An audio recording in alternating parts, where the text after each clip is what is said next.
Nah, lanjut ngebahas konten ini. Setelah gue posting video zonasi itu, gue posting susulannya adalah hasil wawancara gue dengan 17 anak SMP di Jakarta.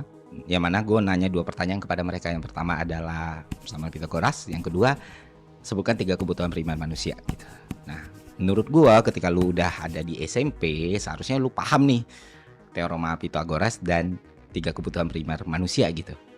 Bukan pertanyaan yang sulit, ya kan? Dan ternyata dari 17 anak itu yang bisa menjawab soal Pitagoras hanya 1 anak, yang bisa menjawab soal kebutuhan primer cuma 3 anak. Dan mereka udah SMP, dan mereka bersekolah di SMP negeri di Jakarta, lu bayangin.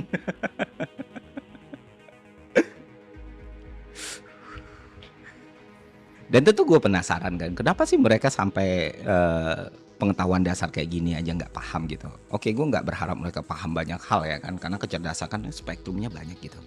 Pemahaman, nalar, kognitif dan lain sebagainya. Tapi seenggaknya ada bare minimum nih pengetahuan yang lu harus pahami, karena kan pengetahuan itu dasarnya, kemampuan kognitif itu vehicle-nya gitu. Sama kayak orang masak gitu kan. Ya enggak sih? Ya kecerdasan kayak kognitif, nalar itu cara memasaknya, pengetahuan itu bahannya. Sejago-jagonya lu memasak, kalau lu nggak ada bahannya ya nggak jadi apa-apa ya kan. Itulah kenapa curiosity gue semakin meningkat. Gue tanya ke mereka, kenapa emang di rumah itu nggak pernah belajar atau mencoba cari tahu gitu sesuatu gitu yang berkaitan sama mata pelajaran lu di sekolah gitu. Dan jawabannya bikin gue kaget sih dan sedih. Ya mereka bilang, bang jangankan di rumah, di sekolah aja kita nggak belajar gitu. Terus mereka bilang lagi, ya kita sih masih mending, ini beberapa orang teman kita malah nggak bisa baca katanya, naik-naik kelas aja. Wow, gue bilang.